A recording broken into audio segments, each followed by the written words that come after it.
being put together by your peptide linkages. That's the primary structure. And how is this determined?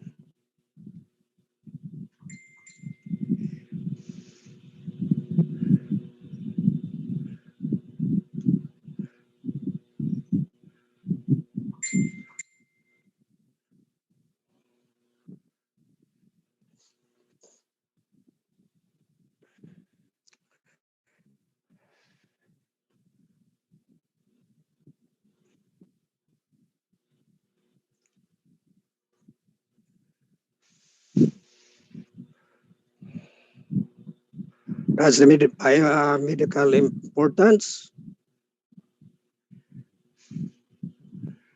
genetic or nutritional disease, are very, very important. No? Most common is the Alzheimer's disease. And of course, perhaps you have heard of mad cow disease.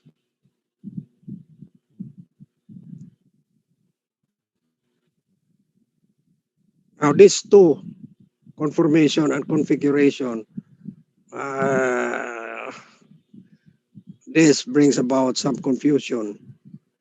The terms configuration, conformation are often confused. Configuration refers to geometric relationship between a given set of atoms. For example, L and D amino acids, or L and D glucose. Huh? Interconversion of the configurational alternatives requires breaking and reforming of covalent bonds. Conformation, it refers to the spatial relationship, the way they are put in space of every atom in a molecule. Interconversion between conformers occurs with retention of configuration, generally via rotation about single bonds. So these two are not the same. Conformation is spatial, no? Where they are placed in space. Okay. Proteins were initially classified by their gross characteristics. Okay, in our organic chemistry before, no, we usually just say fibrous protein and globular protein. So fibrous protein, you know, they are like fibers. Very good example is collagen or your skeletal muscles. It's some sort of fibrous. But your globular proteins, no, like your hemoglobin, like your enzymes, they are globular. No? Okay, so gross characteristic. Now the four orders of protein structure, we have primary, the one that is mentioned already, the amino acids joined together by peptide linkages. You may have as few amino acids like 3 amino acids. A good example is glutathione, or a protein which may have several thousands amino acids involved. Okay, that is the primary structure. Now, next is we have the secondary structure, the folding of short, about 30 to 30 amino acids involved, or what we call 3 or 30 residues, contiguous segments of polypeptides into geometrically ordered. No? Okay. Then we have this for the secondary structure. We have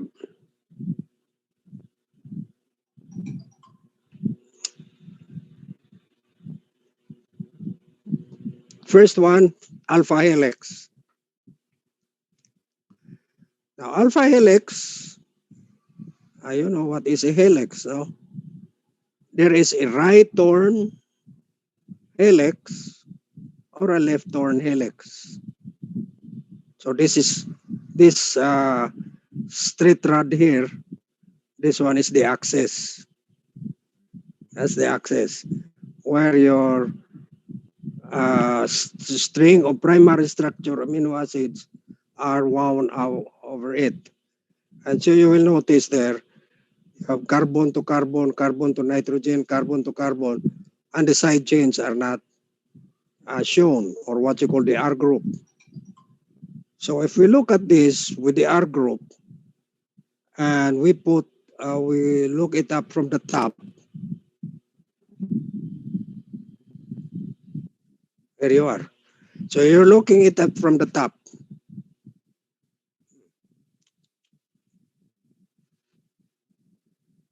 Okay? And all of these are here are the R groups. Okay. But not all R groups are outside. Now, the R groups that are shown here are those R groups found in aqueous solution. So the R groups that do not like the aqueous solution or the water, they are usually, the R groups are found inside, in here. Do you get the idea? No? If this is a cytosolic protein, a protein here, where there is water all around, so you can see that these R groups are of are hydrophilic R groups or water soluble.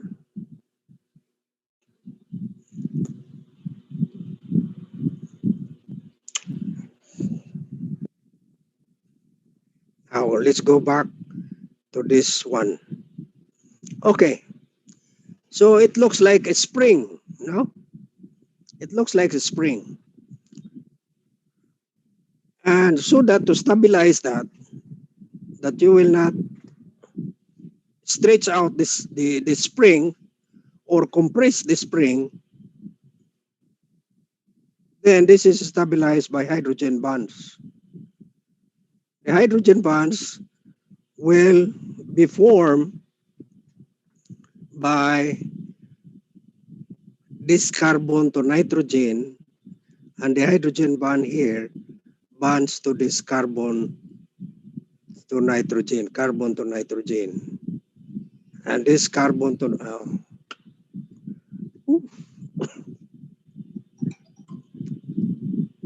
this carbon to nitrogen down below.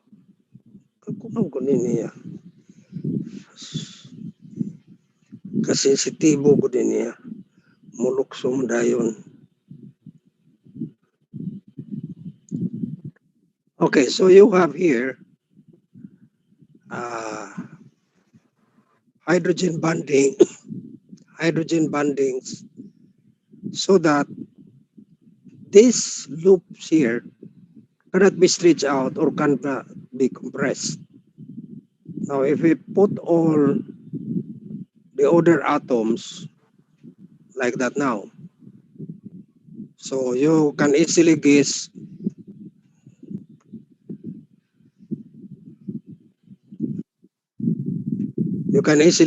that these are your hydrogen bonds, this dotted or interrupted bond here, that one there, that one, formed by hydrogen and oxygen. Okay, so you have so many. Although this is a weak bond, compared to covalent bonds, because there are so many of them, then it can be strong. Just like when you are going to tie your two fingers with a string, a thread that can easily be broken.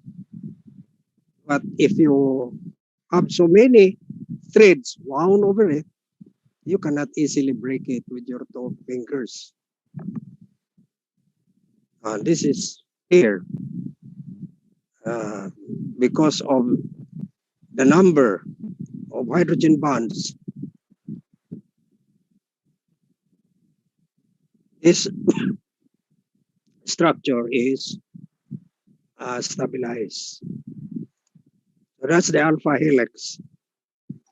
So the next structure that you can see in the secondary structure is the beta sheet. Now, this alpha and beta has nothing to do with alpha carbon or beta carbon. No, alpha means it was first discovered. And the second to be discovered is the sheet. So we call the beta sheet.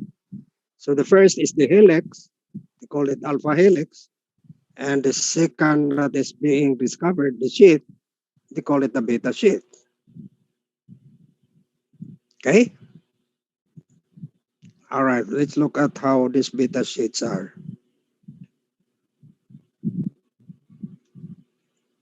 Hmm.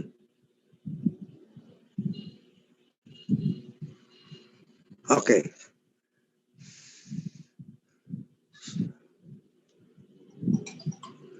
So you have here hydrogen bonds, hydrogen bonds, hydrogen bonds, hydrogen bonds, hydrogen bonds. This is a polypeptide chain. This is another polypeptide chain, another polypeptide chain. So we have the arrows there shows the direction. So you have here one polypeptide chain going that way, and you have another polypeptide chain going this way, and this one is going that way. So if it is so, this could only be, let's say, this could be three different polypeptide chain in different directions, or one polypeptide chain going that way, and then it turns around this way, and then it turns around that way. Okay. Now, the next illustration down below is that all the polypeptide chain is going one direction. So if that is so, this polypeptide chain is a different polypeptide chain, is different from that. Okay. So you may have three polypeptide chain in different, and they are in one direction going in one direction, and they are held together by hydrogen bonds. Hydrogen bonds, many of them. However, now let's look. However, if this amino acid is negatively charged here, if this amino acid is negatively charged and this amino acid is positively charged, then they can form a salt bond.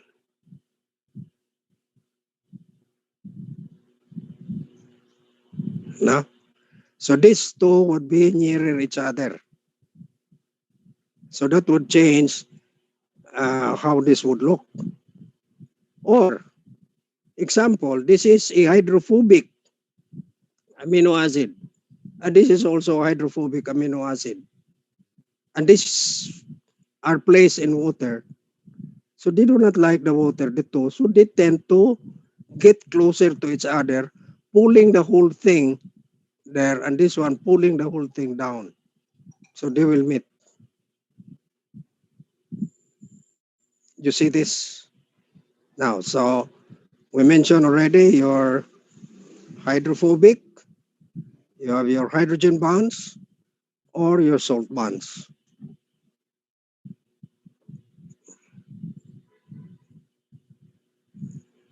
Okay, so we have here two examples of enzymes.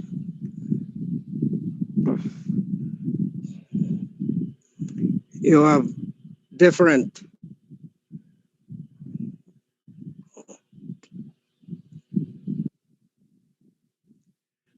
this left and this one here on this left side, this one is an isomerase. This is an enzyme triose phosphate isomerase.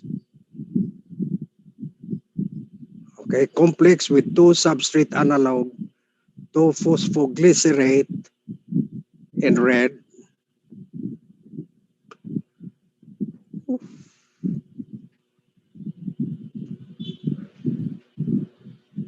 alternating, no, not phosphoglycerate, red, and the red one, that one. And the gray one here, alternating beta sheath. Okay. And we have helix, the green ones. So this one here in coil, like a spring, coil. That one, coil.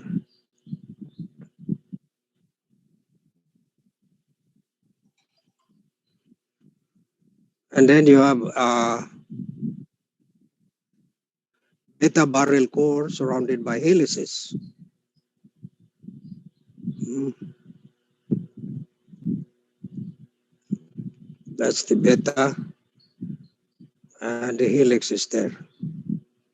This green one here, helix.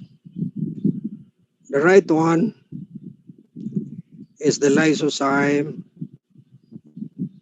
complex with a substrate analog. So the substrate is there, is bound already, the red one. Substrate is the compound that is acted upon by the enzyme. So the lysozyme here has already a substrate bound to the enzyme. Okay. So what you have a helix, you have primary lang, oh, helix, no. Then primary, and you have a primary, just a string. Okay. So it is not so complex, lysozyme. All right. Loops and bins. So aside from alpha helix and beta plated sheath, we also have loops and bends. So when you say bend, that is a space that is very, very small. So you can be very sure that it is occupied by a small amino acid. And what are the small amino acid? Glycine. Sometimes alanine, because alanine is small. Usually found there at the torn and the bends. You have small amino acids.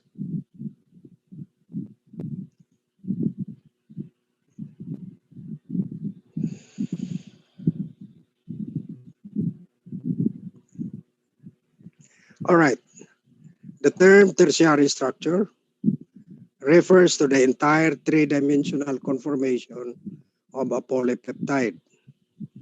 It indicates the three-dimensional space, how secondary structural features like helices, the beta sheets, the bends, the torns, and the loops So that's tertiary. So a protein could be only a primary structure, just only a string, or just like when you say glutathione, glutathione is made up only of 3 amino acids. So it's just a string, so it's the primary structure. So secondary now becomes more complex because it can form helices, sheets, beta sheets, and bends and loops. So a symbol to form domains, and these domains are spatially uh, uh, different from another. So a domain is a section of protein structure sufficient to perform a particular chemical or physical task, such as binding, no, of a substrate. Binding.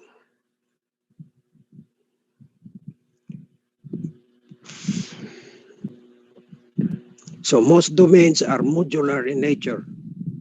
That is, in both primary sequence and three-dimensional space, such as those seen in the lysozyme, the triose phosphate isomerase, which we have seen, no? Which you have seen. Okay.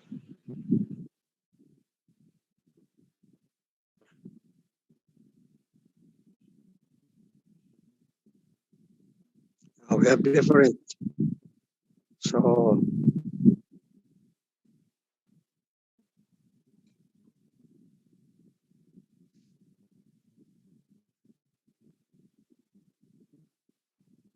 So you will notice that a coenzyme or cofactor, like for example this one here, this red one, uh,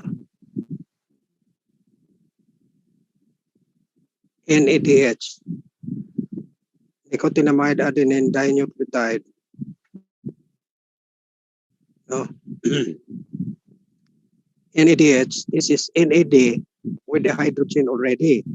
That means this is a reduced NAD. This is a coenzyme. So this coenzyme helps the activity of the enzyme, but this is reduced here. So that's the one there. The oxidized form of NAD is without an H.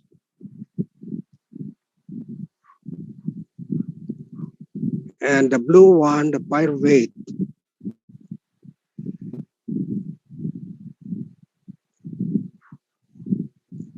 there, that is found.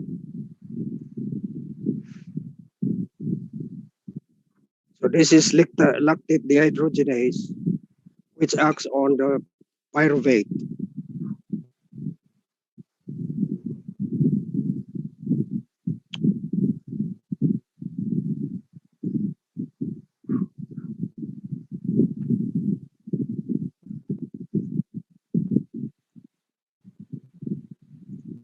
The right side we have here a catalytic subunit of a protein kinase.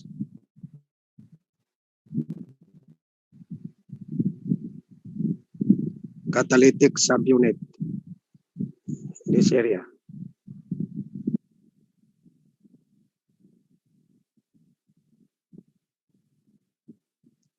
And so you have here the substrate analog ADP, adenosine diphosphate.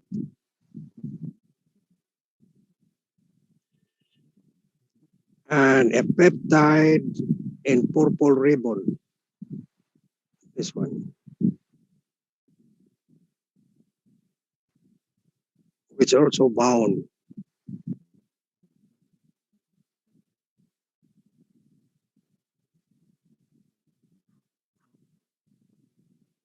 Okay.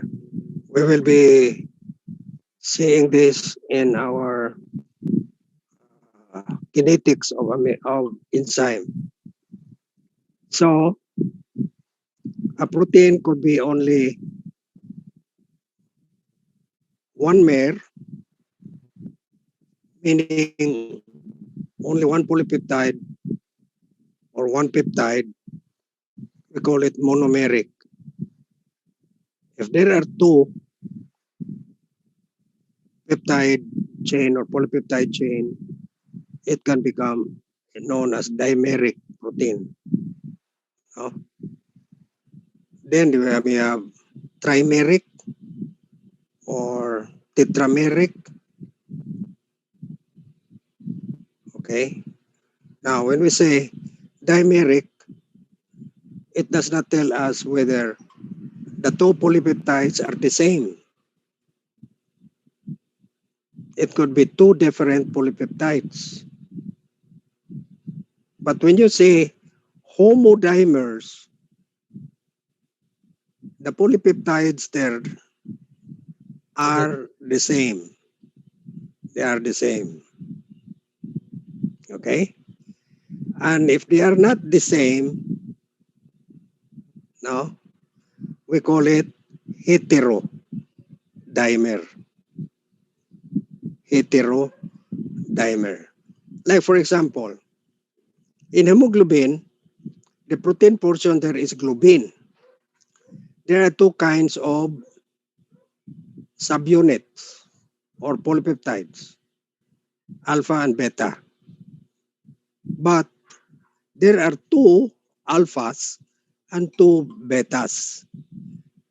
So two dimer, homodimer of alpha and two homodimer of beta. Since there are four subunits, it is called tetramer. Get it? Huh? Oh. For example, this one, two alphas, alpha 2, beta 2. So that is homodimers. No? And then there's another one, a gamma. So that means there are 5 subunits here. 5 subunits of 3 different types, alpha, beta, and gamma. So there is only one gamma, there are 2 betas, there are 2 alphas, so there are 5 subunits. You get it? Huh?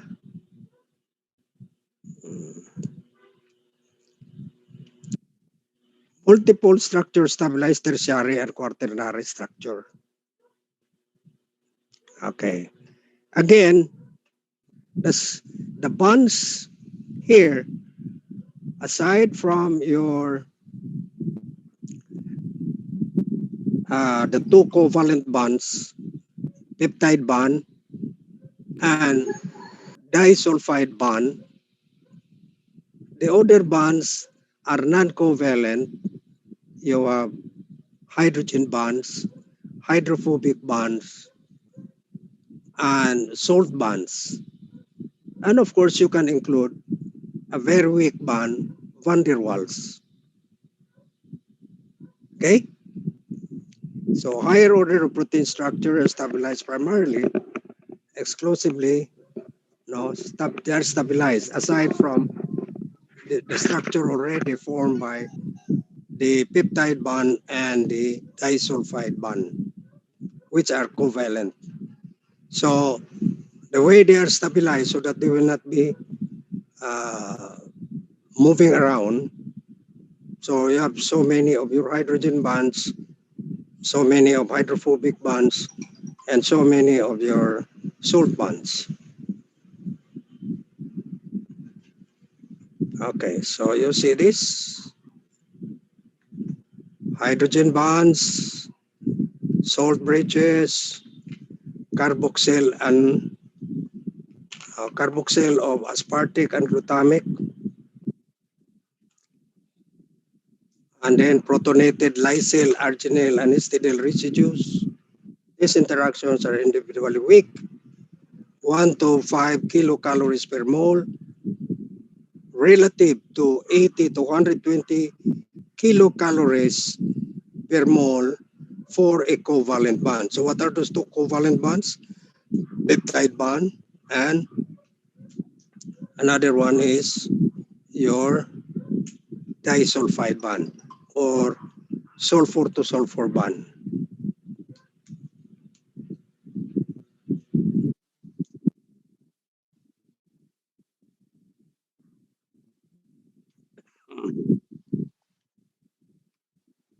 So they are weak bonds. So they are analogous to the Velcro fastener. You notice your Velcro fastener, you have hooks there. No? If there is only one hook, it's very, very weak. But there are so many of them, it becomes very strong. Your Velcro fastener.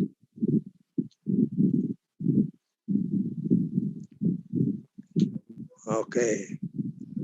Oh, here's the one, the disulfide bond that I mentioned. This one are usually formed by amino acids that contain sulfur, like cysteine. So this is usually seen by cysteine, the SH group of cysteine.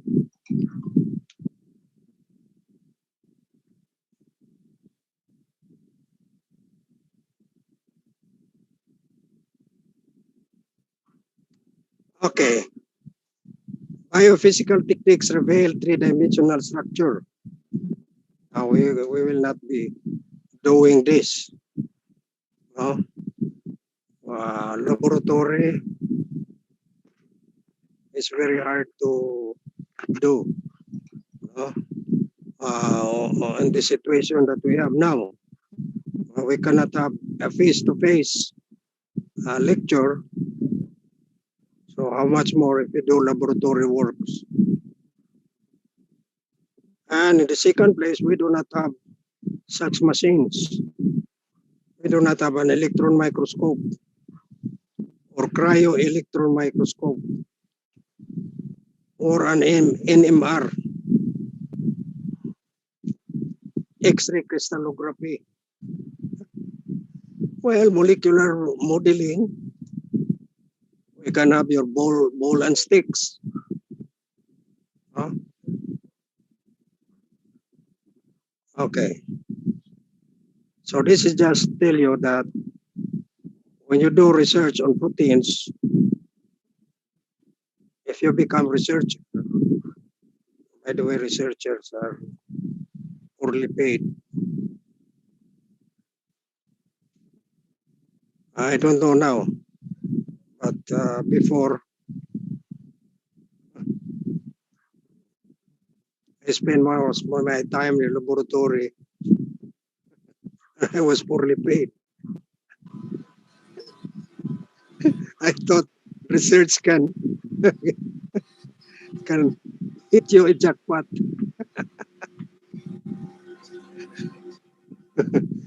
All right, so these are the biophysical techniques that you are going to do if you want to study on proteins. Oh, okay. You are not treating patients, you are just studying.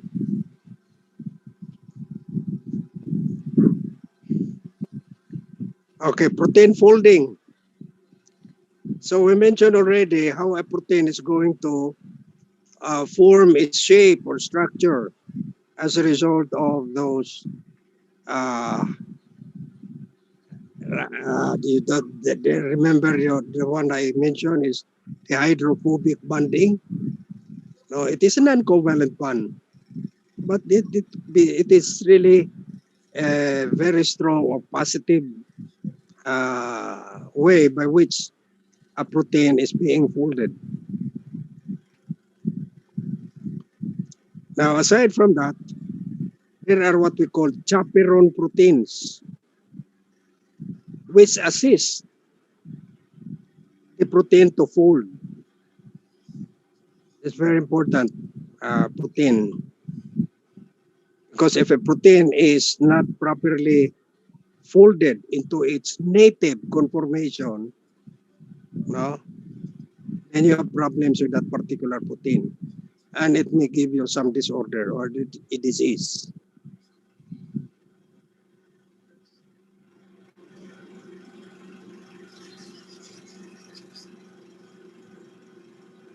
Perturbation of protein conformation may have pathologic consequence.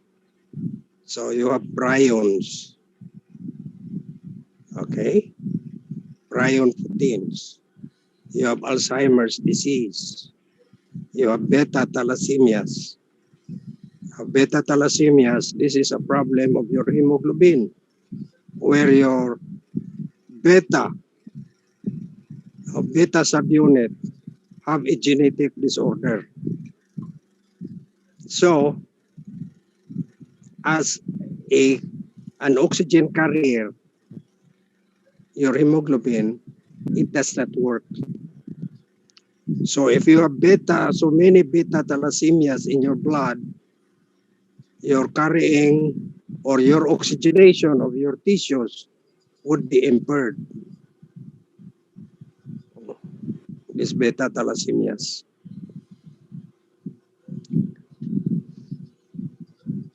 Collagen illustrates the role of post-translational processing in protein maturation.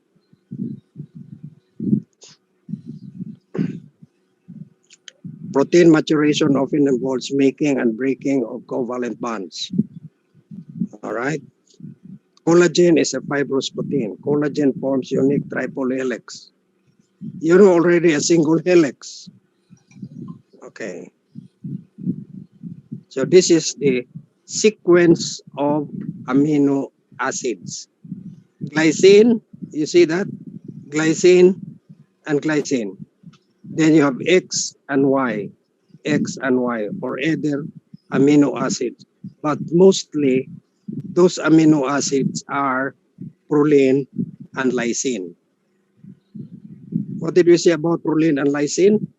It can be hydroxylated. So you have an OH, you have an OH, you have an OH there. If these are all occupied by proline and lysine there. And so you have it here, the primary, your helix. And this helix would require 3 other helix. And these 3 helix are wound together. And we have what we call, and we have this triple helix. Huh? Okay. The triple helix. So that makes your collagen now very strong, because as we said, this hydroxylated proline and lysine here will form hydrogen bonds all over there. So this becomes a strong protein material. And these are found in all organs, especially your skin and the blood vessel.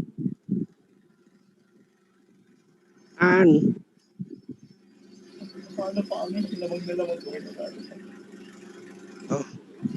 the blood vessels here, if you have weak triple helix in your blood vessels of your collagen molecule, that blood vessel is weak. And that can go into atherosclerosis. Because if it is weak, it usually has some tears or some eroded surfaces inside the blood vessel. And you know, when the blood vessel inside, the inside of the blood vessel is not smooth, what's going to happen would be there will be an area or a nidos or a nest where a plaque can be formed. So you will be forming atherosclerotic plaques. Now this occurs in your arteries because the artery is always under stress. Why are the arteries under stress? Any idea?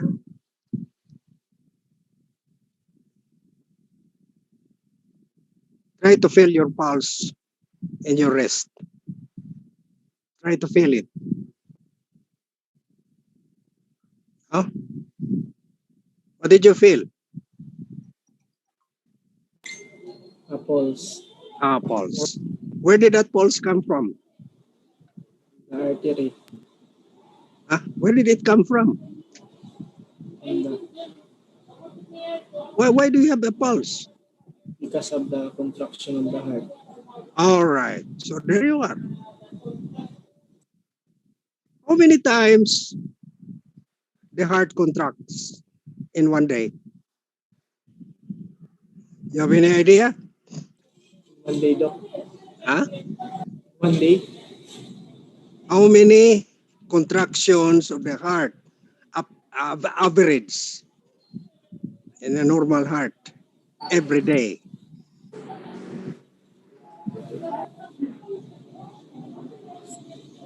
100,000, Doc. Okay, that's about around that number, 100,000. Okay? So every time the heart contracts, the blood vessels artery expands. Correct? That's how you feel your pulse. Now, how old are you now? You are in your 20s? So that's 20 years. Your arteries are having that kind of stress. And if the major protein that is found in your arteries, a collagen, is weak, what's going to happen? Will collapse. Rupture. It will rupture. There is rupturing, but it will not rupture throughout. So there might be cracks. And you know that the inside of your blood vessel, or the lumen of your blood vessel, should be very, very smooth. Because if there is any roughness, your platelet will break. And what happens when the platelet breaks? What happens? Huh? Bleeding. No. How can you bleed? How can you bleed? Inside pa man as blood vessel, wa pa man maputol ang blood vessel. What happens if there is a break in the inside only? Accumulate. Okay. Awa na, nakalimtan na ang ilahang blood clotting mechanism. Cirrhosis. Your platelets, once it breaks, then it initiates blood clotting. Oh. Huh? Diba? But this is prevented once there are cracks or roughness. Macrophages try to pave and make it smooth again. And it is using cholesterol. You know, cholesterol is smooth. No? It is just like when you have a street, there are plenty of potholes there. And so the Department of Public Works is going to pave that with asphalt, diba? To make it smooth. That's the same thing. That's going on. The repair there is smooth, to smoothen it. Because once you have a clot inside your blood vessel, that is the end. Because that clot might travel and go somewhere else and become a block or a thrombus, so that blood cannot pass through. And if it happens in your brain, with a very, very minute or very, very small blood vessels there, once it is lodged there, then you will have a stroke. If it happens also in your heart, you have also a stroke.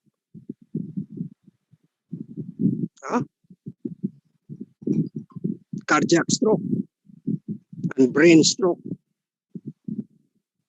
See? So, the blood vessel itself tries to correct it. The macrophages comes around, utilizing cholesterol from your LDL. Remember your LDL? Low density lipoprotein, carrier of cholesterol. And so it oxidizes the cholesterol, use it to smooth the area. And so that particular portion grows. But then cholesterol, although it is smooth, it is sticky. So the blood elements, what are the blood elements? Red blood cell, white blood cells, no? It sticks there. So it becomes rough again. So they put another layer of oxidized cholesterol. So what happens to the lumen? It becomes smaller and smaller. And if the lumen becomes smaller, the blood that is passing through will have a hard time. And yet, the heart tries to compensate by pumping hard so that the blood can pass through. And what you will get would be hypertension. Diba? Ginaman mo ana, diba? Kinsa may manars din ha, kinsa may mga CPT diha. Okay? So, it started with a weak collagen in the blood vessel. How do we make that strong? To increase hydrogen bonding of the triple helix of the collagen. And you are going to use the enzyme hydroxylase. For proline, you call it prolyl hydroxylase. For lysine, you call it lysyl hydroxylase. And these enzymes does not work in the absence of vitamin C, ascorbic acid. That is why when you have deficiency of vitamin C, you have what we call scurvy. And scurvy is the disease of the collagen. Now, if you have atherosclerosis, that is a scurvy that is present in the blood vessel. And so I'll call it localized scurvy in the blood vessel, atherosclerosis. Did you get it? So how important is your collagen? And not only blood vessels, your bones are very important. Without a strong collagen, the bone will not be strong. It will be pliant.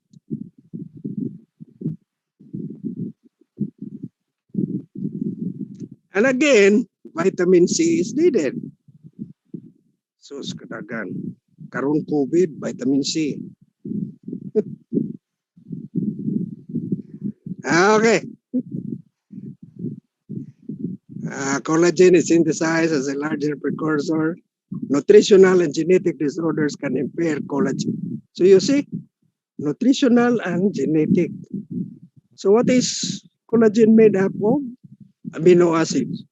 So if the amino acids, especially proline and lysine, are not there or deficient, it comes to the same. Even if you have hydroxylases working in the presence of vitamin C, but your amino acid, lysine and proline are lacking. So you still come up with a very weak, very weak collagen. Okay, you have now an idea. All right, let's have enzymes next time. Kinetics, mechanism, regulation, and role of transition metals. This is section 2. Proteins, myoglobins, we will talk about this. And then what is next? Protein will come up with oil. Wala na. We'll talk about enzymes. So we will be talking about myoglobin and hemoglobin. That is active proteins. And then enzymes, another active protein. Okay? All right. Let's call it a day.